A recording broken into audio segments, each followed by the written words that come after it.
Hello Bard haters, and welcome to another fine We Hate Bards Let's Play. I'm Ben, and this is more Pokemon LeafGreen Nuzlocke with a Randomizer. Last time, we mostly rode around doing a lot of nothing. We had a few trainer fights. I got another thing.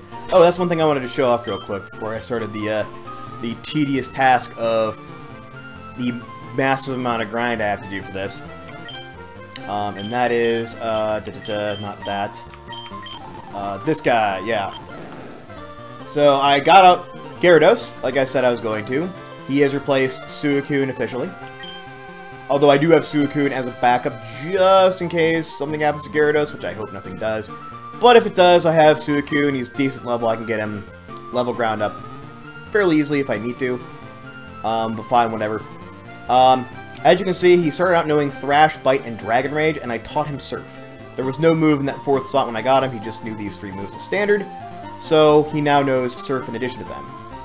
I think later on he'll learn other, well, I know later on he'll learn other water types. I think he'll learn, what is it? I think he'll learn an ice type move. I think he'll learn like Ice Beam or Blizzard or something. If not, I can always find a TM and hope that it works. We've had some issues with that as well, with all the TMs being randomly swapped around, so maybe it doesn't. That's a few problems with the randomizer, which I think is a reason why it has as an option, like, everyone's just, like, any Pokemon can just use any move. That's an option you can select. I didn't, because I didn't know that was going to be a problem, but now I know it is. Also, I've equipped Gyarados with the level up thing, the experience share, and Rocky no longer has it. So, that's why he's out in front. That's why my Pupitar is out in front. And we're starting off this little level grindy part thing by doing this, basically. We went down one side the last part. Loomis. I think that's electric type, so he shouldn't be able to do much to me. Yep, let's rock slide him, why not? Deoxys. I should be able to take him. I can bite and that'll do damage. I don't know what moves he has though. Okay, he flinched. Good. I love Bite. Bite's such a great move. Every Pokemon should have Bite and be equally overpowered.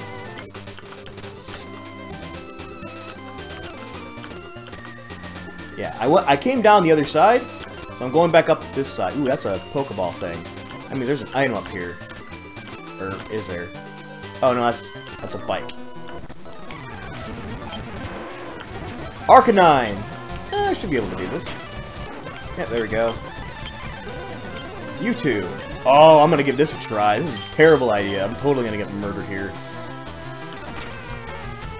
Super effective. Kept trying to use Disable, so that's fine. Salamence. I don't even know what Salamence is. I think I'm gonna... Who do I want to put out? Salamence is a thing of a thing. I think Kazam should do. Oh, he's a dragon. Oh, fuck. Okay. Okay, Gyarados leveled up for the first time. Ooh, that's not a great special attack. That's not a great special attack at all. Ugh. Celebi, yeah, I'll bring him back out because he has Bite. In fact, I think he's officially become my Dark type now that Suicune's gone. I mean, Gyarados technically has Bite as well, but... Yeah, seeing as, I think he's also Dark type. I think I established that when I found out that my Psychic didn't work against Tyranitar. Or maybe it's Pupitar's Rock Ground, and then I think Tyranitar becomes Rock Dark. Which, realistically speaking, isn't a bad combo. Yeah, so now we're back on this side completely. No idea what that thing is, but it's water type, so I kind of want it dead. I'm assuming it's water type because it's a fish. Is that it? Did I take you on already? Yep, we're back up to the top. Okay, so we are back up here now, officially. All the way back up to Celadon. So, now the question remains, because we are only 4 or 5 minutes in, and we've basically defeated every trainer I can defeat. And like I said, I'm not going to do my little trick for getting into Saffron this part. I'm going to save it for the next part because I want to grind a few more levels. I'm taking a bit more damage than I would like, and it concerns me. Sorry, I just, like, lost my mind there for a second on trying to figure out what to do next. So, I need to think of where the best place is going to be for me to level grind. And I can't use my frickin' map for a visual, which sucks, because I don't have the map for some reason. So, what area is going to have the most powerful Pokemon? I'm assuming down by Fuchsia. I'm guessing that's going to be where the best area is to go. So I'm actually going to go all the way back to Fuchsia. Via Route 16. I mean, I could probably fly there, but I feel like the exercise is good for us. Besides, it's just that easy. That's why I love Frameskit, man. It makes everything so much quicker. So, now we're back down here. What should we start with? I think Charizard is my lowest level thing, so I'm gonna put him in the front. Piloswine, that's Ice type, so we should just utterly knack at this guy. Wow, this is gonna take a lot longer than I thought, isn't it?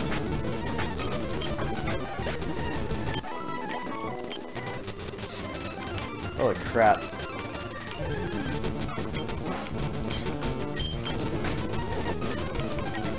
Well, at the very least, I shouldn't be in too much of a risk of dying here or losing a Pokemon. None of these Pokemon are really that strong. I don't even remember which Pokemon I caught here.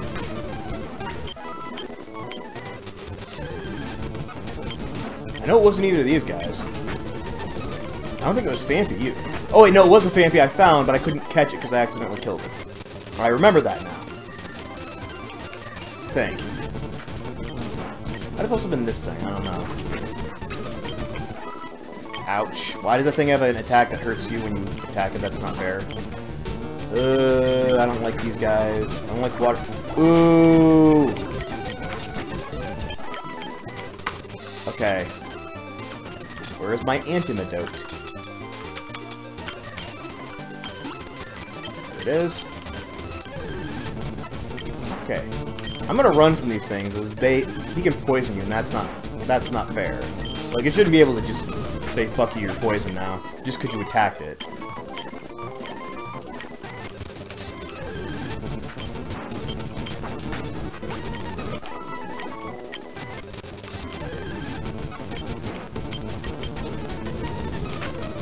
Alright, so I'm trying to think of, like, a thing to talk about, because there hasn't really been a lot going on that I've been paying attention to.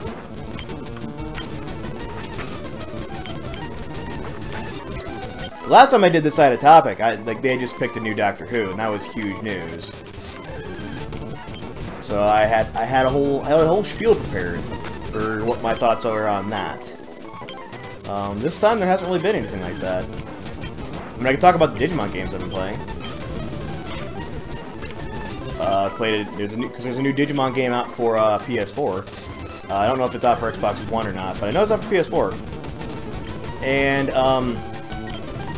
yeah, I've been playing a lot of that lately, and it's interesting.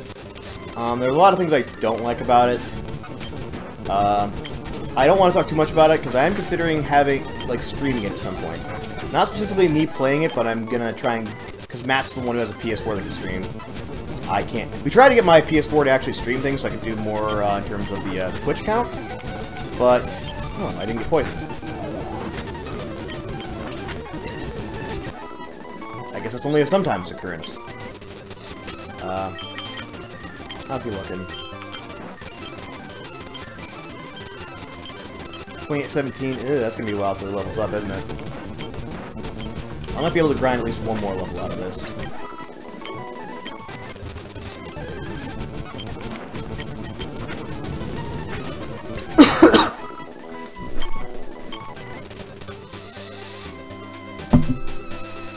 Yeah, I do want to get that streamed at some point. I'm taking it to Matt's place. I'm gonna have Matt play it because Matt and me have done a lot with the Digimon World Series, and I want to get his thoughts on it, which is fresh. So I don't want to risk anything like that getting out. I don't want to risk my opinions on it getting out until then.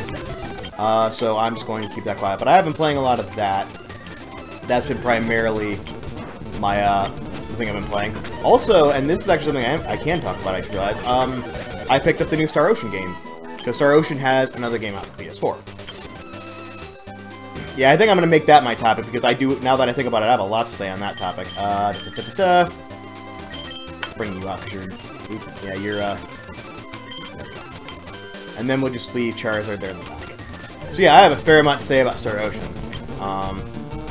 This guy immune to poison, I'm not really certain. I mean, that's water type, so it's not great, not ideal. Like, oh, shit! Ah, he shook it off because he has the thing. He has a perfect counter to that. He automatically, like, gets rid of, status effects. Except if battle ends, in which case I'm gonna need to do it manually. Damn it! Why is a rock type susceptible to poison? That doesn't make any sense.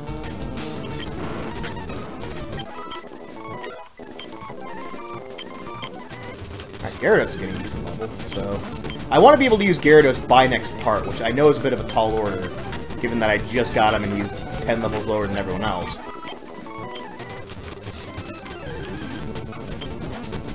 So yeah, back to the topic of Star Ocean. So I don't know if any of you guys have ever played Star Ocean, but they just came out with a new game. It's called Integrity and Faithlessness for the PS4. And I picked it up because I'm a huge fan of the Star Ocean series, generally. With an exception, which I'll list in a minute. But huge fan of the series. And I had high hope, and I don't want to say I had high hopes for the game. I was crossing my fingers and hoping it would be a good game. And the reason I was doing that was because what got me into the Star Ocean series was back in the PS2 days. You know, back in the olden times, long ago, that a lot of you younger kids probably don't remember. But in the olden days, back in the days of the PS2. I was a huge PS2 gamer, because that was right around the time I was in high school and getting out of, you know, getting ready to go into college. Hadn't quite, actually, in fact, back when I was in high school, the next gen hadn't come out. They'd only just come out when I got into college. So I had to deal with the PS2 for quite a while, and have a lot of games that I have well over 100. And I'd like to do one of these days if I can get it set up, connect it up to the computer. Crap. No, don't hurt yourself in confusion. Don't hurt yourself in confusion. Oh shit, okay. Things just got serious. Zapdos, go take care of that if you wouldn't mind. Okay. Yeah, you're going... I'm gonna put Zapdos in for a bit. That really sucked. Oh, he's ground type as well as ice. I did not realize that. I guess I'm just gonna have to do this.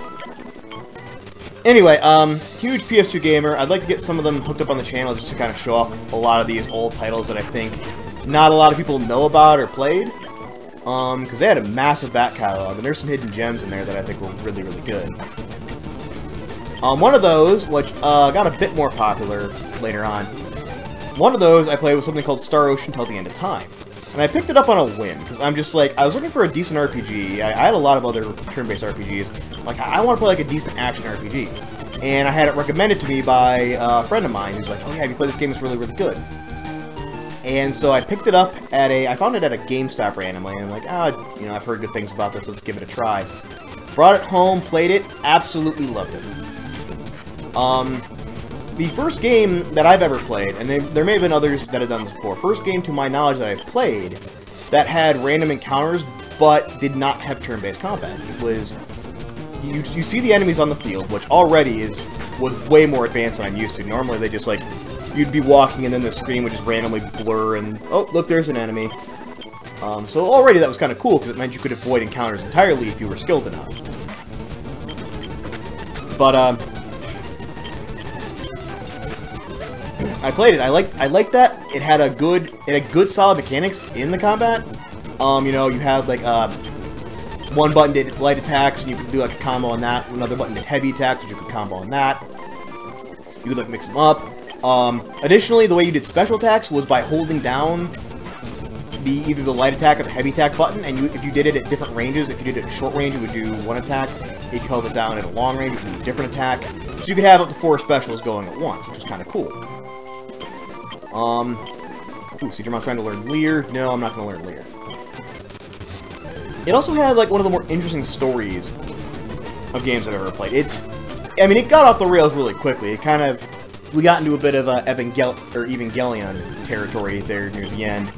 But other than that, pretty decent game overall. Good story. I'm trying to think of where to go with this next. I liked a lot of the gameplay elements they had in there. The way that they had, like, the healing items didn't heal just a flat amount, it was a percentage. Which I really think more games should do, because otherwise, just like, you start out and you use potions, and then after you get to like level 10, the potions are no longer useful, so you have to get like the high potions, and then you get to like level 20, high potions don't work anymore, so you gotta use super potions, and then mega potions, and then like you just, like, by the end of it, you're carrying around like 6 grades of potion that do almost nothing based on your health. So it gets your inventory really, really super cluttered. Whereas with Star Ocean, it's like, yeah, you just have this item as standard. It works throughout the whole game. It restores 30% of your HP. You can get a higher grade version of it that restores 60% if you want to like really do that. But either way, the basic item, which are blueberries, I believe. Actually, I don't know why I said I believe. I know they are because I played the shit out of that game. As I saw about Alakazam here for actually how close is he? Yikes. Level grinding is not going as good as I had hoped. I'm not really making much of a dent in their levels. I might go back and restore, just try to get a few more levels. Oh, how's he resistant to Psychic type? Screw this running.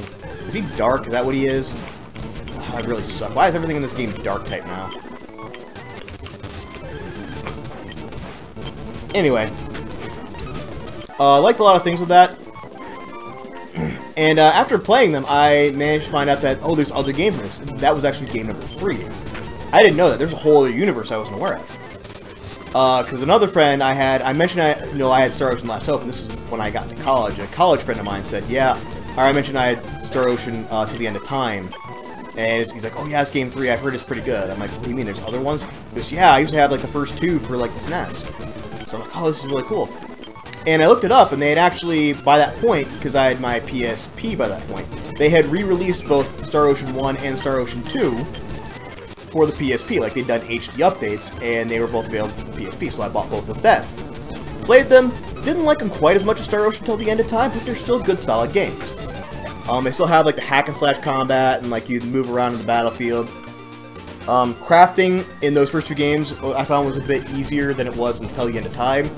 Because crafting until the End of Time, that's one thing they had. One thing I really don't like about that game is the crafting mechanic in there is just butt-fucking insane.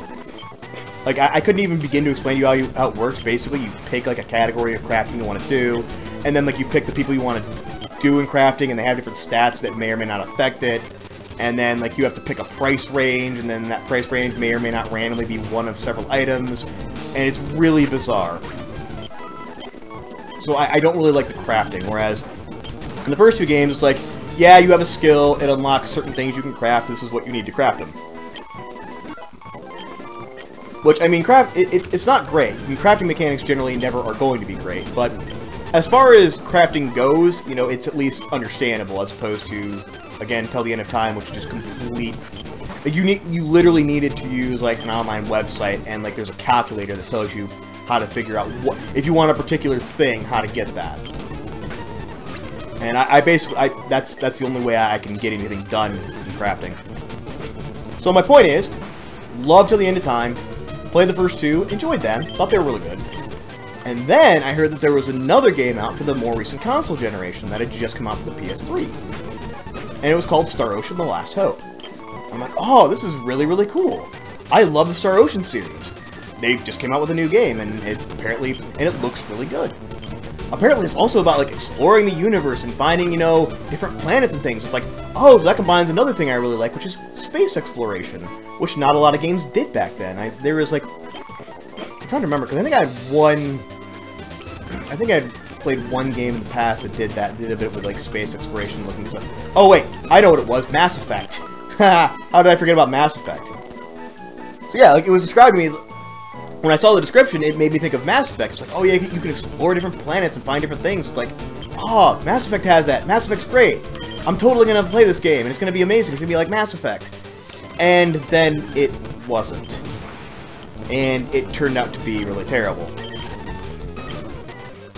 And I'm not going to go into, like, all the gory details of, like, what Star Ocean: The Last Hope is and everything about it. I would just seriously recommend against playing it. For starters, the combat is not bad. They changed the way it works. It's not as smooth as it was in Star Ocean Until the End of Time. But it was functional. It made a mechanic out of, like, jumping around the battlefield. And, like, you could charge and jump, and, like, if you dodged an attack at the right time, you could, like, run around people and backstab them, which was kind of weird. But I can't say it was a bad mechanic. It was just, again, it was odd. It was unusual. So the combat itself wasn't bad. The gameplay mechanics were, you know, the same as they always were. Like, you had the blueberries and things back, and, like, you could put people in your party. And, like, you had different people had, like, different skill sets. Oh, Alakazam leveled up. What I'm going to do now is, because Alakazam's level 45, I really need to get these two leveled up a bit more. Not so much Alakazam or Zapdos. Also, how much does Alakazam take to get to the next level? Guessing quite a lot. 6,000. Whew. That's a bit of a tall order. Alright. So, back in here. And we're putting Charizard back out. Actually, I just realized there's another grinding area I could potentially go to. Haha! More trainers! I forgot there's trainers down this way. Ah! Fuck sticks! Okay, Zapdos, you are required.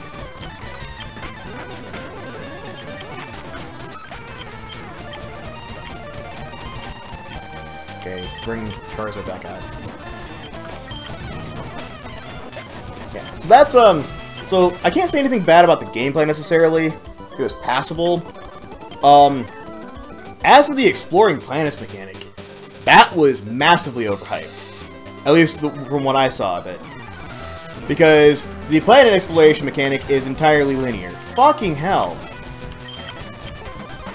Like, 100% linear. Like, you start out crash landing on a planet, and I'm like, okay, yeah, we probably start out here, but then we'll get to explore. And then it sends us, like, oh, there's one other planet in the vicinity. I'm like, what? We can't go and check out other ones? Oh, that's kind of dumb. Well, I guess we'll go to this planet then and see what happens there. So I went to that planet, and I did a bunch of stuff on that planet. And then eventually it said, like, yeah, you're free to proceed now because you've accomplished everything on this planet. Now go to the next planet. It's like, this isn't planet exploration. I mean, the first planet itself was quite large, and there was... Ugh. That hurt. Yeah, the first planet was quite large. Barboach. What the fuck is that? I'm guessing insect? Guessing bug? I don't know. Well, whatever it is, it's dead now. Anyway, yeah. Like, there was no exploring planets. Like, the planet itself was relatively large, but there wasn't much to find there. Other than, like, gather spots, which, eh. You know, they did what they had to do, I guess. Elekid! There you go. Motherfucker! Plusle. I don't know, Zapdos? I don't even know what type of thing Plusle is. I think it's just normal. Or maybe he's ground, I don't know. What is flying type not very effective against? Rock? Ground? Steel? Okay, heal up. Yeah, paralyze heal. I'm gonna get Natsu back here. So yes, we're gonna... What kind of Pokemon are even in here? Trico. And this is a new area. I just remembered this is a new area. Level 8 Trico. There's a chance. I mean, I might as well give it a shot. Hey! No. Like I said, this is a new area, so I'm gonna go ahead and just do that. Level 19 Trico. That would have been better. Oh well. Wow, that's... These guys are not... Yeah, this is terrible grinding area. Ugh. I mean, I maybe... Because mind you, normally the only thing that's supposed to be in here is like, what is it? The weird tentacle. The jellyfish things. Yeah, so apparently all the tentacles are just too low level. So I'm gonna go back into the other grinding area, because I was getting way more experience there. Damn it. Stupid frame skip. So yes, the planet exploration mechanic, vastly overstated. But that wasn't the worst of it. The worst of it was everything else. The plot, the writing, the characters, all that stuff, absolute garbage. Every single character in there was an obnoxious twit. With the exception of, like, a weird cyborg dude you got, whose name was Bacchus. He was like a weird android thing who spoke very deep bass, and just... he was kind of like the plot guy. Like, I state things that are happening.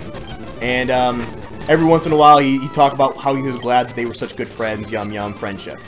And yet, at the same time, he wasn't very annoying because he was just too bland to be that annoying. Everyone else. And you wouldn't think that would happen. I mean, the main character...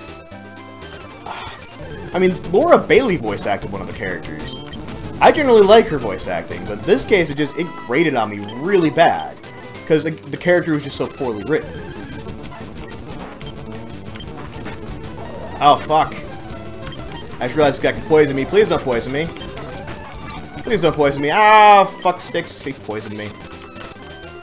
But yes, awfully written characters. Really just obnoxious, whiny, and that's all of them. Like, the main character, and this is what really kind of pissed me off. The main character, whiny as fuck. And there's a point where he just... This is the moment where I, basically for like months, put the game down and said, nope, not touching this. I'm playing a different game. This is awful. Because the main character at one point, something, I'm not going to say what happens, because something bad happens. Something bad happens and he feels responsible for it. He doesn't even directly do it. But something bad happens, he feels kind of responsible.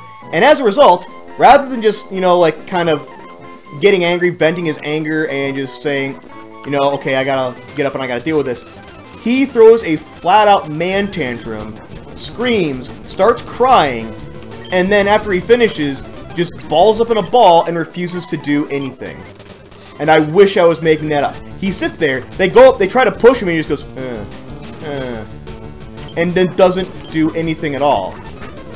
To the point that, like, the female character, again, the really obnoxious, whiny female character, who is randomly naked at one point for no other reason than to call the main character a pervert.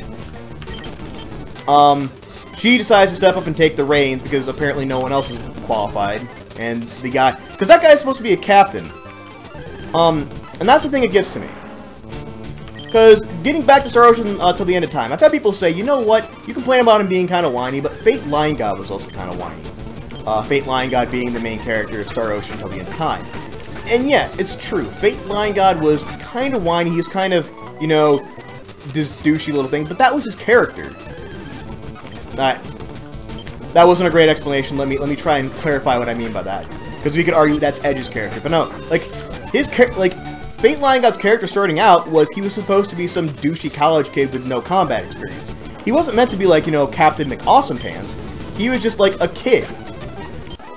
He was a kid on vacation, and then the vacation planet he's on gets attacked. His parents get kidnapped. And he gets stranded on, like, an alien world with no real way off. And, like, gets constantly forced to fight for survival. And it's through that whole chain of events. And yeah, he whines about it, but he never actually stops fighting. He never freaking just gives up and curls into the fetal position and then starts crying. At no point does he do that. He just complains a bit. He complains a bit. He like starts fights. He does things that you expect a college kid to do. But, and this is a big but, after that happens, I'm gonna heal him up here because I want to get him one more level before we stop. But the thing is, after that, he, like, as he kind of goes along, he gets stronger. Like, he fights more things, he gets better in combat, and over time, he gets more able to deal with things. So, like, the stuff that, that gives him problems originally, like, makes him, like, freaks him out and, like, he gets really uncomfortable with, by the end of it, he's like, you know, he's able to deal with it. He's grown, he's changed, he's matured. And that's the thing, he has an arc. That's the one thing he has that Edge Maverick does not, is he arcs. He starts as a whiny kid, and he grows up and becomes a mature, responsible, like, leader. He becomes a leader of the team. Which is quite good. And watching the change and watching the transformation, that's part of what makes it interesting. Meanwhile, Edge Maverick does not. He starts out whiny, and yes, he doesn't throw a man tantrum that bad later on. He throws kind of another one. He does throw kind of another one later, but it's not as big or as overt. But he's still, by the end of it, he's still just a whiny, obnoxious brat. And it's like, that's not interesting. He starts as a whiny, obnoxious moron and ends as the same whiny, obnoxious moron. There's no growth, there's no change. Like, he doesn't actually become, he doesn't actually arc at all. And the other thing is, and this is why I don't understand, like, they make him this whiny douchebag. And with Fate, it kind of made sense because he's a college kid. Edge Maverick is meant to be the captain of a starship. He was trained by, like, basically Starfleet Academy. Like, Star Ocean version of that, anyway. Like, he was trained by, like, to be this, not necessarily a captain, but to be an officer on a ship. And yes, he kind of got the captainhood thrust upon him and wasn't really 100% ready for it.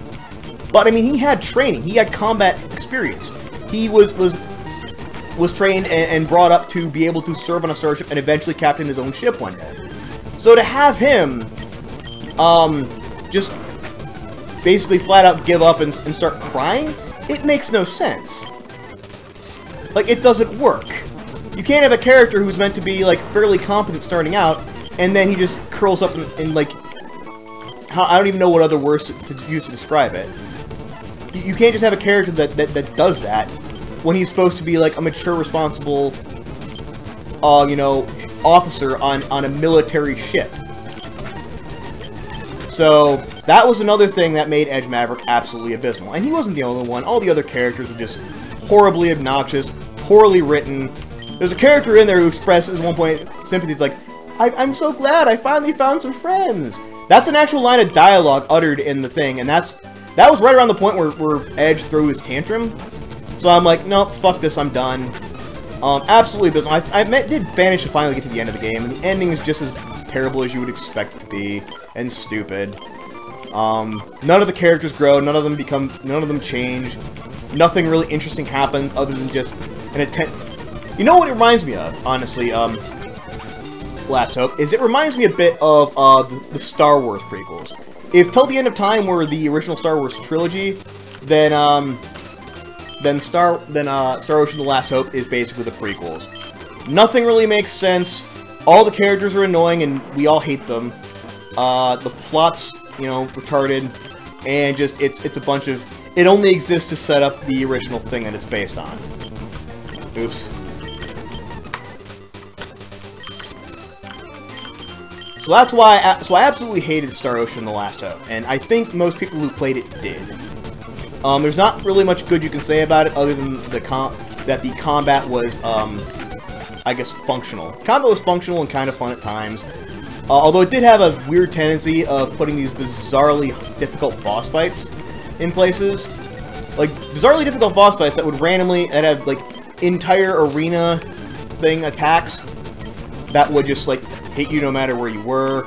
And you couldn't actually see their health bar, so you didn't know if you were damaging them or not, so you were never really sure whether the boss fight you were in was a meant-to-lose fight, or, like, no, you actually have to defeat this thing.